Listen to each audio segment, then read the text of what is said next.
प्रणाम आप सभी को। आज हम बात करेंगे बहुत ही रेगुलर जो हमारे घर में होती आ रही है हवन के बारे में। हवन और अग्निहोत्र जो अभी हम लोगों ने श्राद्ध में किए हैं, जो अभी अभी हम लोगों ने नवरात्रि में किए हैं, और दिन प्रतिदिन कभी भी हम पूजा करके हवन जरूर कराते हैं। वो सत्यनारायण भगवान की पूजा करके हम करा रहे हों, या फिर हवन हम शादी में करा रहे हों, या हवन हम अपने घर को शुद्ध करने के लिए करा रहे हैं। आज हम इसी के बारे में जानेंगे, हवन और अग्निहोत्र, जिसमें पर्यावरण शुद्धि का प्राचीन विज्ञान है। अभी अभी हम लोगों ने श्राद्ध में, नवरात्रि में, पूजा के मौसम में इस हवन को देखा भी है और किया भी होगा। इस हवन और अग्निहोत्र के बारे में आज हम धार्मिक, आध्यात्मिक, वैज्ञानिक, ऐतिहासिक और प्रतीकात्मक सभी पहलू को समझेंगे कि आखिर ये क्या है। चलिए देखते हैं। हवन जहां आस्था और विज्ञान एक साथ जलते हैं। जी हाँ, जब भी कोई शुभ कार्य होता है, पूजा, व्रत, विवाह या नवरात्रि, हम देखते हैं कि अंत में हवन का होना जरूरी माना गया है और हम जरूर करते भी हैं। क्यों करते हैं? क्या केवल परंपरा निभाने के लिए, या इसके पीछे कोई गहरा रहस्य भी छिपा है? आज हम जानेंगे हवन का वो पक्ष जहां आस्था, विज्ञान और ऊर्जा एक साथ मिलते हैं। चलिए जानते हैं आज हम धार्मिक और आध्यात्मिक पहलू को।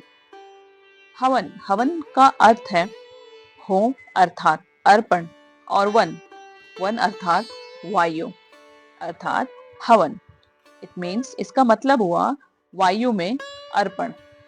ऋग्वेद और यजुर्वेद दोनों में अग्निहोत्र का विस्तृत विवरण और वर्णन दिया गया है। अग्नि को देवताओं तक पहुंचाने का माध्यम माना गया है।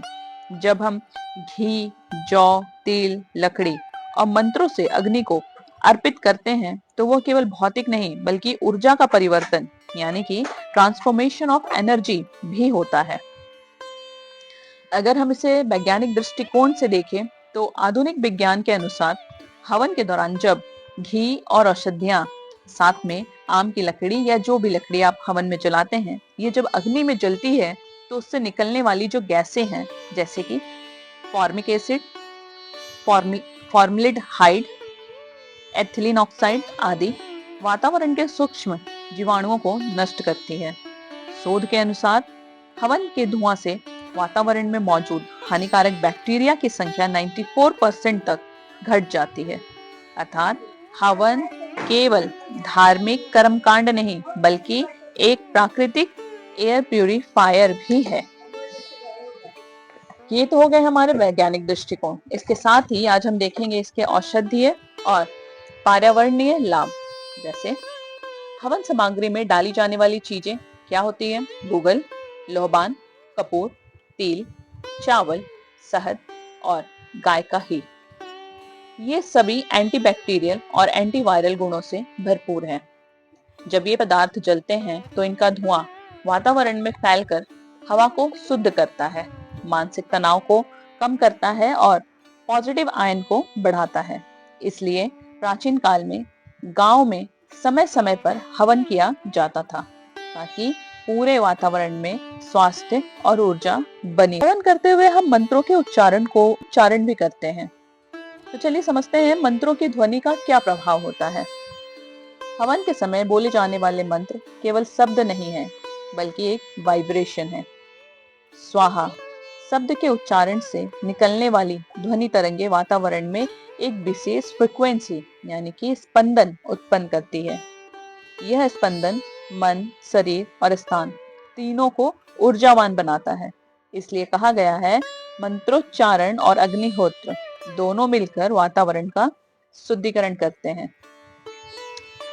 वैज्ञानिक, आध्यात्मिक, मंत्रों का प्रभाव, ये सब तो हमने जान लिया, किंतु प्रतीकात्मक अर्थ क्या है ये भी जानते हैं। अग्नि केवल बाहरी नहीं, भीतर की भी होती है। जब हम हवन में आहुति देते हैं, इदम अग्न्ये स्वाहा, तो वस्तुतः हम अपने भीतर के अहंकार, क्रोध, लोभ और नकारात्मक विचारों को उस अग्नि में समर्पित करते हैं। हवन बाहरी शुद्धि के साथ साथ आंतरिक शुद्धि का भी प्रतीक है। इसलिए हम हवन केवल पूरे हवन को आग नहीं बल्कि एक ऊर्जा का यज्ञ मानते हैं। यह उस परंपरा की याद है जो कहती है जहां अग्नि जलती है वहां जीवन पवित्र होता है। तो अगली बार जब आप हवन में बैठे तो याद रखिए, आप केवल धुआं नहीं फैला रहे हैं बल्कि ब्रह्मांड में पॉजिटिव एनर्जी प्रवाहित कर रहे हैं।